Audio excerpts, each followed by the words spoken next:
8월 21일 월요일. 하나님의 선하심이 따르리니. 어떤 대학생이 한 여성 의류 매장에서 아르바이트를 했습니다. 거기서는 직원이 손님으로 가장하여 옷을 훔칠 것 같은 사람을 따라다니며 계속 감시했습니다. 상점 주인이 정해놓은 수상한 사항에 적용되는 사람이 감시 대상이었고, 그렇지 않은 사람은 감시하지 않았습니다. 학생은 쇼핑을 갔다가 나 자신이 수상한 사람으로 지목되어 따라다니는 감시를 당한 적이 있었는데, 그 수법을 알고 있던 터라 의류 매장 일이 흥미로운 경험이었습니다. 이와는 아주 대조적으로 다윗은 하늘의 축복, 곧 하나님의 선하심과 인자하심이 자신을 따라다닌다고 말했습니다. 이 두 가지 축복은 아무런 의심 없이 참된 사랑으로 그를 따라다니면서 언제나 가까이 머물러 있습니다. 전도자 찰스 스펄전이 쌍둥이 수호천사라고 불렀던 이 두 축복은 우울한 날에도 밝은 날에도 신자들을 가까이 따라다닙니다. 찬란한 여름뿐 아니라 황량한 겨울에도 그분의 선하심은 우리의 모든 필요를 공급하시고, 그의 인자하심은 우리의 죄를 닦아내 주십니다. 한때 목동이었던 다윗은 하나님께서 선하심과 인자하심을 함께 묶어 공급하시는 의도를 잘 알고 있었습니다. 두려움과 근심, 유혹, 의심 같은 다른 것들도 신자들을 따라다닐 수 있습니다. 하지만 다윗은 조금도 의심 없이 반드시 하나님의 선하심과 인자하심이 우리를 언제나 따른다고 말합니다. 말씀, 내 평생의 선하심과 인자하심이 반드시 나를 따르리니. 시편 23편 6절. 찬송 393장 오 신실하신 주. 기도. 사랑하는 하나님, 하나님의 선한 의도와 하나님의 선하심과 인자하심이라는 두 가지 아름다운 축복이 저를 따르게 하시니 감사합니다. 아멘.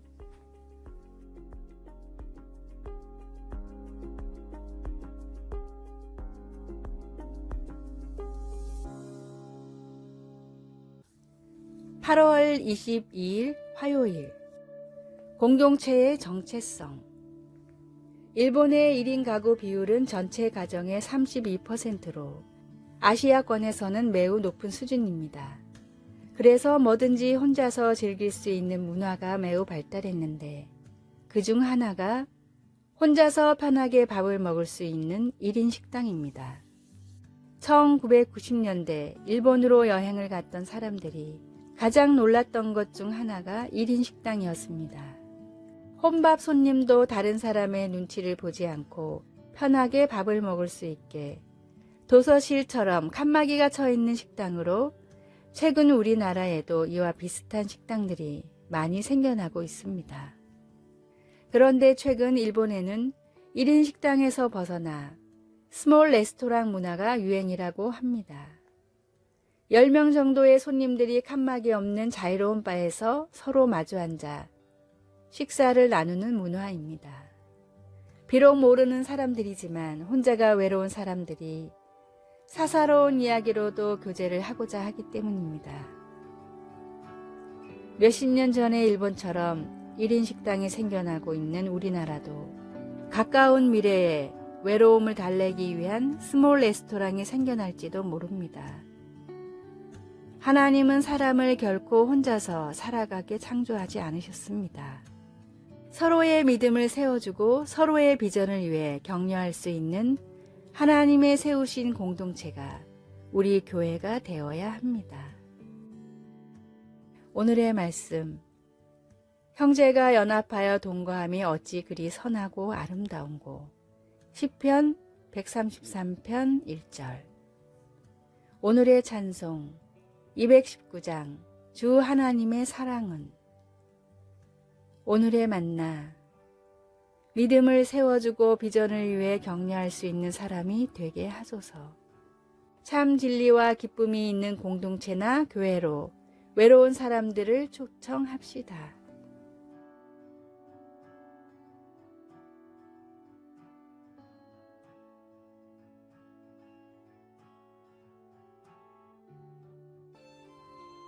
8월 23일 수요일 햇빛 웅덩이. 어느 더운 여름날 4살 난 손녀 몰리와 함께 공놀이를 한 후 잠시 쉬고 있었습니다.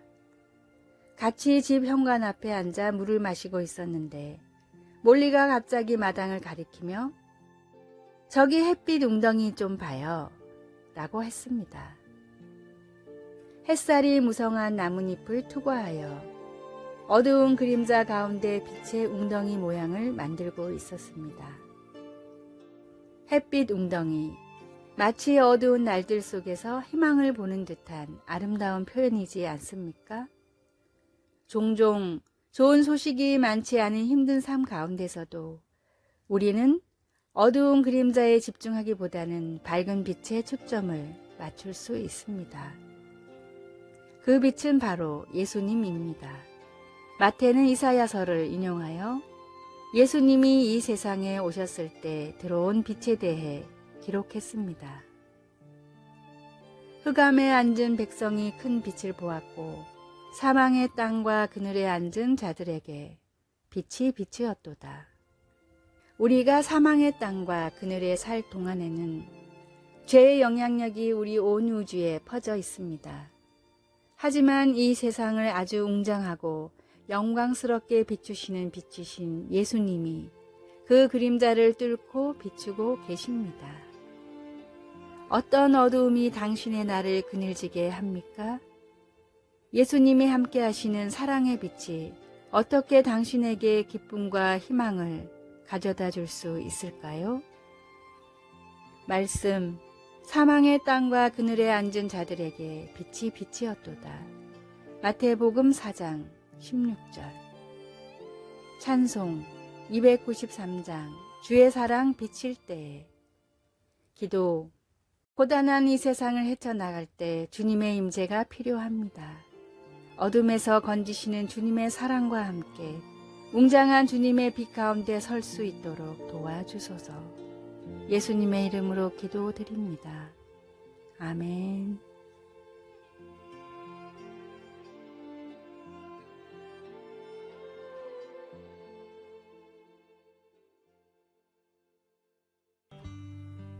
(8월 24일) 목요일. 한눈을 팔지 마라. 일본의 한 권투 선수가 바쁜 일이 있어 택시를 타고 시내로 가던 중이었습니다. 시내가 막혀 약속 시간 안에 도착할 수 있을지 초조해지자 자신도 모르게 반복해서 창밖을 바라보는 행동을 한다는 사실을 깨달았습니다. 길이 막혀 답답한 택시기사가 창밖을 바라보자 자신도 같이 창밖을 바라보는 것 같았습니다. 이후 선수는 만나는 사람에게 이 원리를 응용해 실험을 했는데 모든 사람이 자신의 시선을 따라 한눈을 팔았습니다. 언제 어디서라도 갑자기 한눈을 팔면 자연스레 상대방의 시선도 따라왔습니다. 심지어 주먹이 마구 교차되는 링 위에서의 상대 선수조차도 시선을 따라 한눈을 팔았습니다.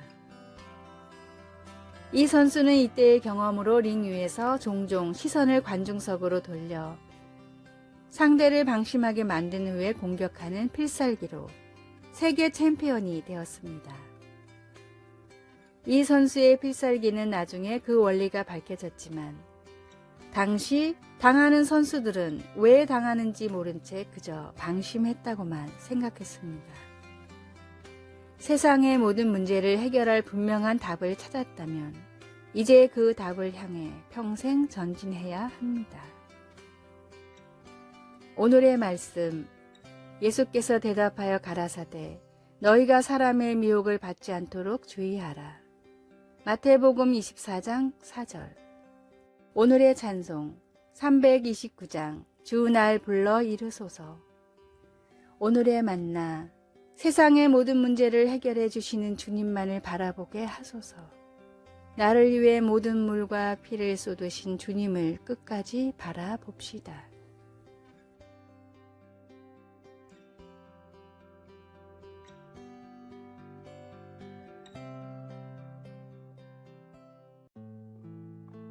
(8월 25일) 금요일. 너 자신만의 것으로. 2002년 6월 11일 아메리칸 아이돌이라는 가수 오디션 프로그램이 첫 선을 보였습니다. 매주 기대에 부푼 참가자들이 기존의 유명한 곡들을 각자의 방식으로 부르면 시청자들이 투표로 다음 단계로 나아갈 사람을 결정했습니다. 프로그램의 심사위원 중 한 명인 랜디 잭슨의 대표적인 심사평은 이것이었습니다. 그 노래를 자신의 것으로 만들었네, 친구. 그는 익숙한 곡을 골라 완전하게 습득하고 자신만의 것으로 독특하게 바꾸어 노래한 참가자에게 칭찬을 아끼지 않았습니다. 자신만의 것을 해내기 위해서는 곡을 완벽하고 창의적으로 소화한 다음 전 세계가 보는 무대에 다시 올려야 합니다. 이와 유사하게 바울도 우리가 믿음을 우리 자신의 것으로 만들어 표현하라고 권고했습니다. 빌립보서 3장에서 그는 하나님 앞에서 자신의 유익을 구하려는 시도를 거부하고 대신 믿음으로 하나님께로부터 난 의를 품으라고 우리에게 가르칩니다. 용서와 구원의 선물은 우리의 동기와 목표를 바꾸어 줍니다. 오직 내가 그리스도 예수께 잡힌 바 된 그것을 잡으려고 달려가노라. 우리의 할 일은 하나님의 복음의 선물을 내면화한 후 이 깨어진 세상 가운데서 복음대로 살아가면서 그 진리를 붙잡는 것입니다. 말씀, 오직 내가 그리스도 예수께 잡힌 바 된 그것을 잡으려고 달려가노라. 빌립보서 3장 12절. 찬송 360장 행군 나팔 소리에. 기도, 예수님, 십자가의 사랑과 구원의 선물을 주셔서 감사합니다. 날마다 감사로 응답하게 하시고 감사함으로 믿음의 경주를 달려가게 하소서. 아멘.